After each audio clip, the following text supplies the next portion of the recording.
Good morning, all of you. Students, as you know, we have started chapter number 3, that is private, public, and global enterprises. And in the previous class, we have discussed its meaning, private and public sector enterprises, the meaning, function of the private sector enterprises, okay, and the meaning of public sector enterprises and their differences between public sector and private sector, right? So I just repeat it once again. In private sector, we have those form of business organization which we have discussed in chapter number 2, that is sole proprietorship, partnership, HUF, cooperative, and joint stock companies, right? Means public and private company. Students, one thing you should keep in your mind, that public and private company is the company which comes under the private sector. Okay, public and private company is one thing, and public and private sector is totally different thing. Are you getting? Under the private sector, we have joint stock company, and the joint stock company is divided in many parts, and the special one, that is private company and public. Okay, so the private and public company which is formed under Companies Act 2013, okay, that comes under the private sector, right, which we have done.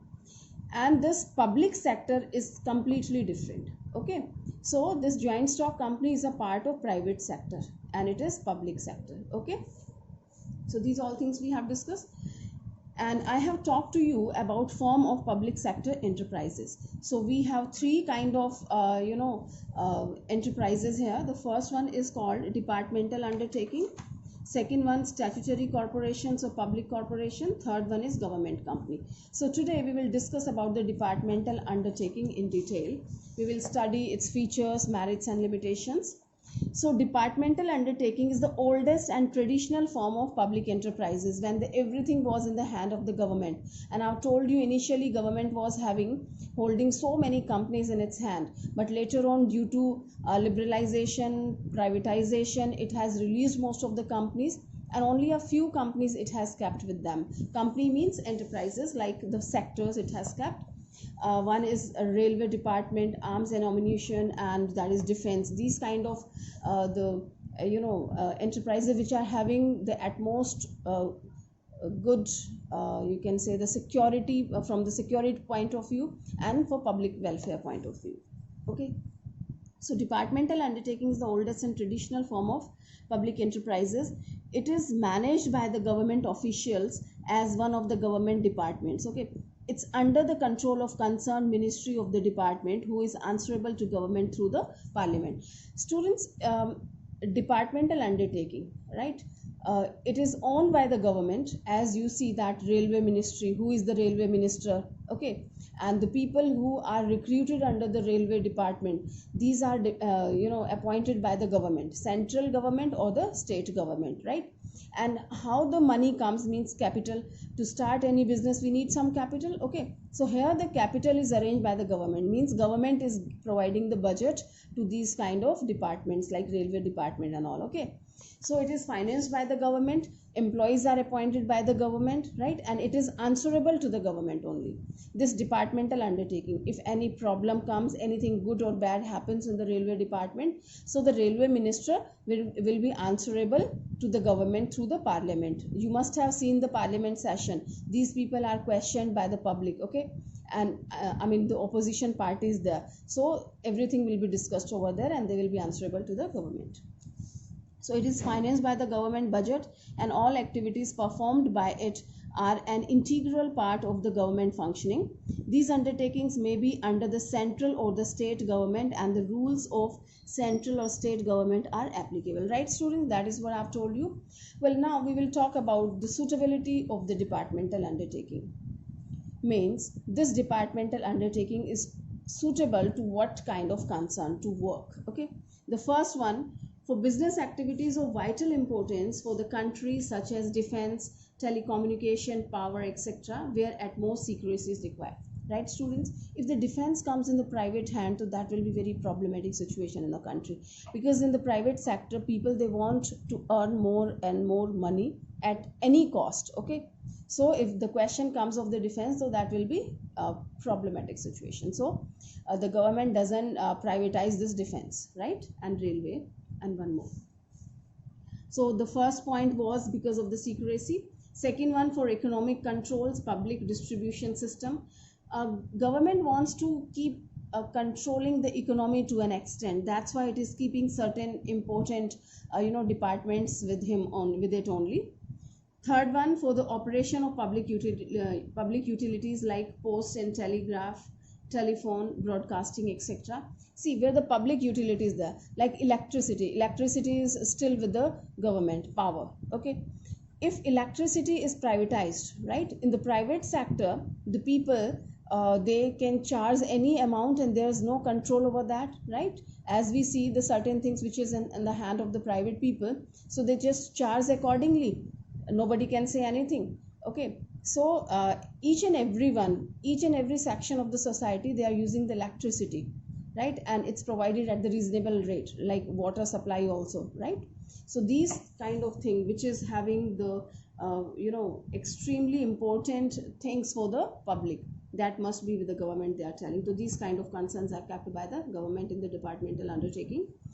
Next, it's telling for contribution to government revenue, like Indian Railway. Indian Railway is earning a lot of revenue, so it's telling the source where it provides income to the government. Okay, so departmental undertaking is suitable to these kind of, due to these sectors, these factors, it is suitable. Now we will talk about the features of departmental undertaking. Features means the specialties, okay, characteristics.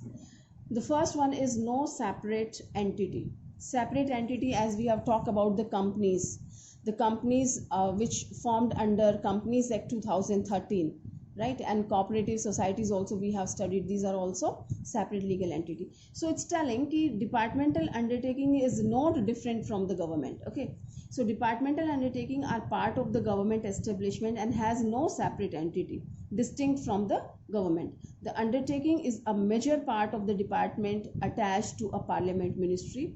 It can't sue any other party without the consent of the government. Okay, because it is under the government, it's not having the different existence from the government, it is just attached to the government. Okay, so it can't sue any other party without the consent of the government. Means government has to, it has to take the permission from the government because it is attached to the government. If it has been separate, so it could sue itself, as company is having the separate artificial person, so it can sue its members and member can sue the company, right, and it can sue anybody else and anybody else can also sue the company. But it doesn't happen in this departmental undertaking without the permission and consent of the government, because it is just attached to the government, not separate. Okay, next characteristics is management and control. As we know, this is the government formed by the government, so it is managed and controlled by the concerned ministry. जो ministry है जो इसको organize कर रही है, इसको handle कर रही है, it will be controlled by them only. So it is managed by the officials selected from the ministry of department concerned, like railway ministry select करती है अपने railway employees को. It is fully under the control of the minister and ministry concerned, right? As I'm taking example of the railway, तो railway ministers के under ये सारे processes होंगे. The concerned minister in charge of the department is directly responsible to the parliament or legislature for its operation. Okay, students, so direct concerned minister for the railway minister is responsible for everything. You must have seen sometime they show in the television, in news channels, that the train has collapsed or some accident has taken place, or detrack ho gayi hai trail, 2 bogies, like detracked 2 bogies, these kind of thing. So if anything happened like this, so who is responsible? That is railway minister, he responsible. And we have seen certain time they give the resignation for this act. So management and controlled by the railway minister, the concerned ministry of that department. Next is your finance. Okay, so I have told you this is financed by the government, provided budget. The department undertaking is financed from the treasury. It is required to deposit its earning in the government treasury. Funds of the organizational expenses of the undertaking are also released by the treasury. See, whatever revenue they are earning from the railway, they are depositing in the treasury. Whatever expenses are done, that is also taken from the treasury. Okay. And finally, the budget is passed by the central government to the railway department कि railway के लिए इतना budget दिया है, ठीक है. So that way it is financed. Next is your appointment of employees. How do we appoint? I have told you the concerned ministry, they recruit the employees. So as the undertaking doesn't have separate legal existence, its employees are government employees, and terms and conditions of their appointment, remuneration, promotion, etc. are determined by the government. Students, it is, the things are operated by the government, concerned ministries there. So how they will be appointed, what will be their remuneration, how the promotion will take place, how the retrenchment will be there, everything, all the things will be decided by the concerned ministry, all the terms and conditions. Okay. They are headed by the Indian Administrative Services, IAS officers and civil servants who are transferable from the ministry to another. Okay. One ministry to another. See, these kind of departmental undertaking, okay, having at most good responsible department, so very intelligent people we require to manage, to control, and these people are the civil servants termed as IAS officer, Indian Administrative Services, and these people can be transferred from one department to another one. Today they are providing their services in the railway department, tomorrow they can be transferred to any other department also. Okay, so these are the employee who are handling this. This is at the top level, students. At the lower level we have certain other kind of employee, thousands of the employees are there. Decision making, it has no autonomy in respect of the internal management. Decision making is done by the parent ministry of department. There is strict adherence to rules and regulations laid by the ministry or the department. Students, decision making here, there is no autonomy, no freedom for the common people or the employees who are working under this department. They are not free to decide the things themselves. It has been decided by the top level. Okay, the concerned ministry, the railway minister, right? So these people, they decide the things, they take the decision, and the things which they have formulated, the rule regulations which is launched by the concerned ministry will be applicable everywhere. The people who are working in these departments, they are not free to decide the things, right? Next one is accounting control. The enterprises is subject to budgetary, accounting and audit controls applicable to other government departments. There is maximum degree of parliament control of the undertaking. Students, accounting control, who is having the control over their accounts? See, as rest of the government departments are audited. Audited means the Chartered Accountant of India. I mean, the Comptroller General Auditor of India, right? These are appointed by the government. So these are the chartered accountants only, but these are appointed by the government. Okay, so these people, they just audit the account of these departmental undertaking, right?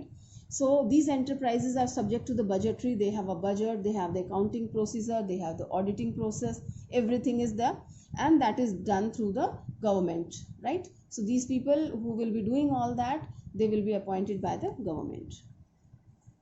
Next we have accountability. Accountability means to whom they are responsible and answerable. So the department undertaking are accountable to the concerned ministry because their management is directly responsible to the parliament, right? The work which is done, they are responsible to the ministry, means railway, the employee who are doing the work, they will be responsible to the railway minister, and railway minister will be answerable in the parliament to the, he will be responsible to the government through the parliament. In the parliament he will be answerable. Okay, the things will be discussed over there. Fine. So here we have completed the features of the departmental undertaking. Now out of the feature we can see certain positive points are there, certain negative. So we can find out the merits and limitations. So let's talk about the merits first. This is effective control.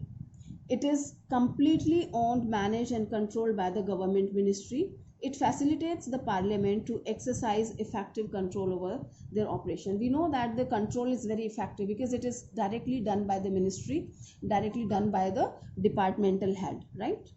Next we have public accountability. We know that this department is accountable in the parliament, right? he is answerable to the concerned ministry. Okay, so public accountability in front of the public, they are answerable, because opposition parties also there in the parliament, right?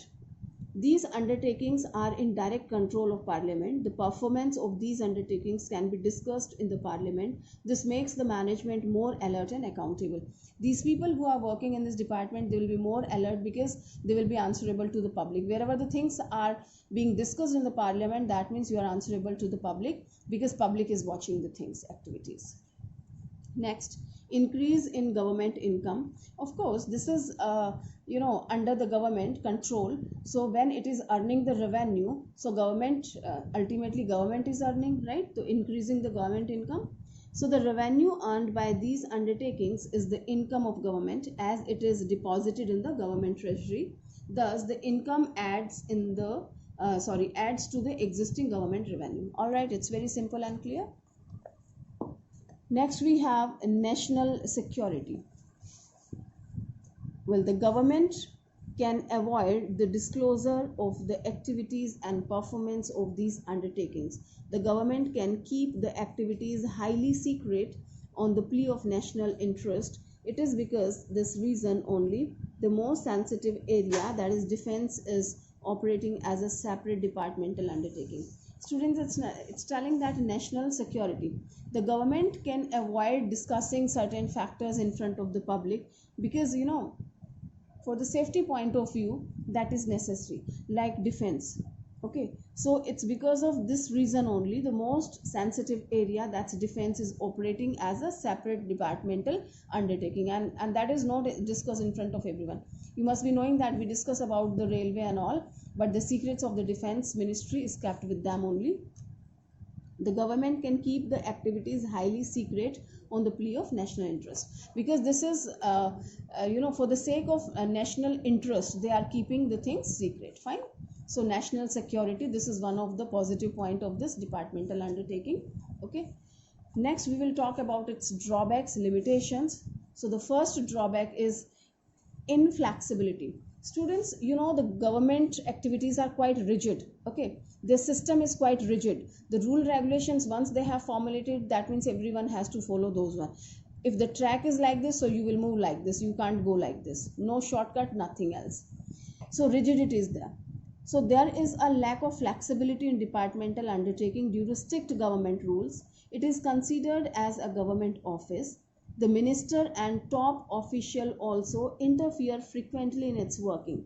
Lack of autonomy reduce the flexibility and efficient in operation. Okay, so we have discussed all these things. Due to strict rule regulations of the government, the things are rigid, not flexible. Okay, and lack of autonomy is there. I mean, freedom is not there. So next drawback is lack of prompt action.